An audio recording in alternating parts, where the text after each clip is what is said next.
கடலோரத்தின் காற்றைப் போல உண்மையை சுமந்து வரும் குரல், மக்களின் வாழ்வோடு பயணிக்கும் செய்திகள், நேர்மை, தெளிவு, நம்பிக்கை, இந்த மூன்றின் அடையாளம் நம்ம கடலூர் வானொலி. இப்போது கடலூர் மாவட்டம், தமிழகம், இந்தியா மற்றும் உலகம் முழுவதிலுமிருந்தும் இன்றைய முக்கிய செய்திகளை உங்களிடம் கொண்டு வருகிறோம். நான் உங்கள் RJ சரவணன் அருணாச்சலம். நம்ம கடலூர் வானொலியில் இன்றைய முக்கிய செய்திகளை கேளுங்கள்.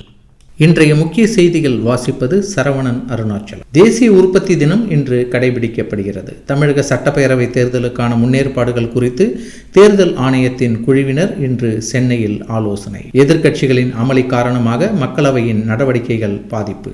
நாடாளுமன்ற வளாகத்தில் பல்வேறு பிரச்சனைகளை எழுப்பி எதிர்க்கட்சி உறுப்பினர்கள் ஆர்ப்பாட்டம். இந்தியாவுடனான வர்த்தக ஒப்பந்தம் வரலாற்று சிறப்பு மிக்கது. அமெரிக்க அதிபர் திரு டொனால்ட் ட்ரம்ப். மாநிலங்களவையில் பட்ஜெட் மீதான விவாதத்திற்கு நிதியமைச்சர் திருமதி நிர்மலா சீதாராமன் பதிலளித்து பேசினார். திட்டங்களை செயல்படுத்தியது தொடர்பாக முதலமைச்சருடன் பொது விவாதம் நடத்த தயார் அஇஅதிமுக பொதுச் செயலாளர் திரு எடப்பாடி பழனிசாமி. புதிய தொழிலாளர் சட்டங்கள் பெண்களின் பாதுகாப்பை உறுதி செய்துள்ளன. மத்திய இணையமைச்சர் திரு பிரதாப் ராவ் ஜாதவ். நாட்டின் பொருளாதார வளர்ச்சிக்கு மத்திய பட்ஜெட் எவ்வாறு பங்களிக்கும் என்பதை நிதியமைச்சர் நமது பதிலுரையில் விரிவாக எடுத்துரைத்துள்ளார். பிரதமர். ஆரிய சமாஜத்தை நிறுவிய சுவாமி தயானந்த சரஸ்வதியின் பிறந்த தினம் இன்று கொண்டாடப்படுகிறது. புதிய தொழிலாளர் நல சட்டங்கள் மகளிரின் பாதுகாப்பை உறுதி செய்யும். மத்திய அரசு. ஆசிய விளையாட்டுப் போட்டிகளின் மகளிர் கால்பந்து பிரிவில் பங்கேற்க இந்தியா தகுதி பெற்றுள்ளது. வளர்ச்சியடைந்த இந்தியாவை உருவாக்குவதில் செயற்கை நுண்ணறிவு தொழில்நுட்பமும் முக்கிய பங்கு வகிக்கும். மத்திய கல்வி அமைச்சர் திரு தர்மேந்திர பிரதான். தமிழக சட்டப்பேரவை தேர்தலுக்கான ஏற்பாடுகள் குறித்து தேர்தல் ஆணையத்தின் குழுவினர் இன்று சென்னையில் ஆலோசனை மேற்கொண்டு வருகின்றனர். தொழிலாளர் நலனுக்கான புதிய சட்டங்கள் மகளிர் பாதுகாப்பை உறுதி செய்யும். மத்திய இணையமைச்சர் திரு பிரதாப் ராவ் ஜாதவ்.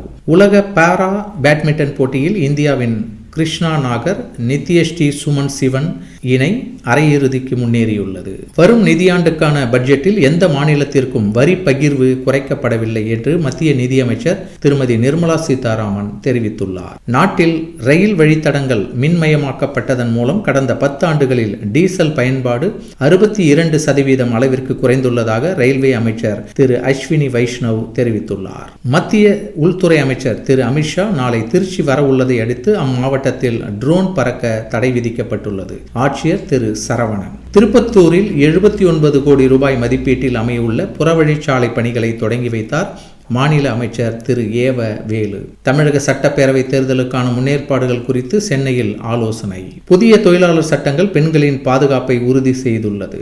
உற்பத்தி நிறுவனங்கள் தரத்தை மேம்படுத்துவதற்கு முக்கியத்துவம் கொடுக்க வேண்டும். மத்திய அமைச்சர் திரு பியூஷ் கோயல். சுற்றுச்சூழலுக்கு உகந்த சாலை மேம்பாட்டு பணிகள் மேற்கொள்ளப்பட்டு வருகிறது மத்திய அரசு. ராமேஸ்வரத்திற்கு சாமி தரிசனம் செய்ய வந்த இடத்தில் ஆட்டோவில் 2 லட்சம் ரூபாய் பணத்துடன் வடமாநில பயணி தவறவிட்ட சூட்கேஸை பத்திரமாக மீண்டும் ஒப்படைத்த ஆட்டோ டிரைவருக்கு குவியும் பாராட்டுக்கள். காந்தி பெயரை வைத்தால் என்ன, ராமர் பெயரை வைத்தால் என்ன, திட்டம்தான் முக்கியம். பெயரில் என்ன இருக்கிறது?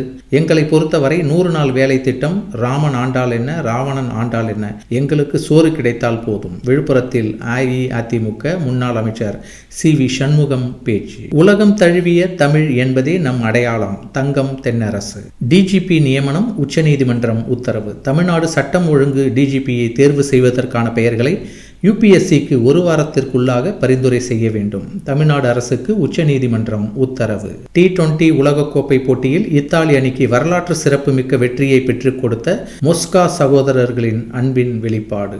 இந்தியை எதிர்க்க வேண்டும் என்ற குருட்டு எண்ணத்தில் இருக்காதீர்கள். இந்தி திணிக்கப்படக்கூடாது என்பதை நான் ஒப்புக்கொள்கிறேன். வாழ்க்கையில் பெரிய ஆளாக மாற விரும்பினால் நீங்கள் இந்தியையும் கற்றுக்கொள்ள வேண்டும். சென்னையில் நடைபெற்ற தனியார் பல்கலைக்கழக பட்டமளிப்பு விழாவில் முன்னாள் குடியரசு துணைத் தலைவர் வெங்கையா நாயுடு பேச்சு.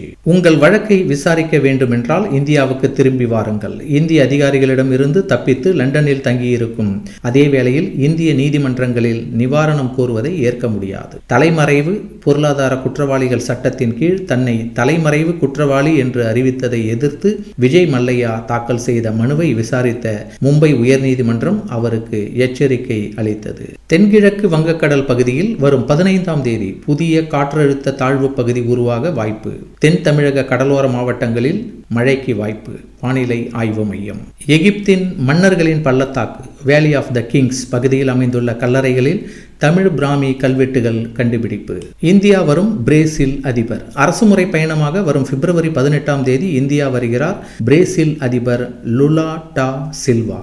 கலைஞர் கனவு இல்லம் திட்டத்தில் மேலும் 1 லட்சம் வீடுகள் கட்ட தமிழ்நாடு அரசு அனுமதி வழங்கியது.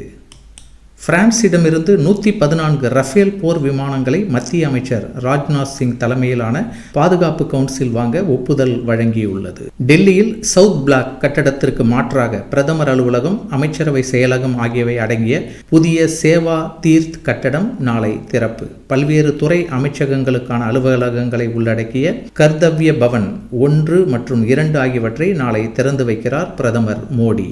முன்னாள் ராணுவ தளபதி நரவணே எழுதிய புத்தகத்தின் பதிப்பக பென்குயின் இந்தியா நிறுவனத்திற்கு டெல்லி போலீசார் நோட்டீஸ். கனரக வாகனங்களுக்கு தகுதி சான்றிதழ் புதுப்பிக்கும் கட்டண உயர்வை கண்டித்து திருவாரூர் மாவட்டத்தில் 10,000க்கும் மேற்பட்ட லாரிகள் வேலை நிறுத்தம். நேரடி கொள்முதல் நிலையத்தில் இருந்து ரேஷன் கடைகளுக்கு நெல் ஏற்றிச் செல்லும் பணிகளும் பாதிப்பு. சென்னை குறுக்குப்பேட்டை மணலி சாலையில் கட்டப்பட்டுள்ள புதிய மேம்பாலம் திறப்பு. ரூபாய் 96 கோடி மதிப்பீட்டில் கட்டப்பட்ட குறுக்குப்பேட்டை மணலி சாலை மேம்பாலத்தை திறந்து வைத்தார் முதலமைச்சர் மு.க. ஸ்டாலின். நமது அண்டை நாடுகளான சீனா மற்றும் வங்கதேசத்திடம் அச்சுறுத்தல் இருந்து வரும் நிலையில் மேற்கு வங்க மாநிலத்தின் சிக்கன் நெக் பகுதியில் 40 கிலோமீட்டர் தூரத்திற்கு பூமிக்கடியில் ரயில்வே சுரங்கப்பாதை அமைக்கும் பணியை மத்திய அரசு தொடங்கியுள்ளது. இந்திய காப்பீட்டுத் துறையில் இனி 100% அந்நிய நேரடி முதலீட்டிற்கு அனுமதி அளிக்கும் வகையில் திருத்தப்பட்ட புதிய சட்டத்தை நடைமுறைப்படுத்தி மத்திய அரசு அரசாணை. நன்றி.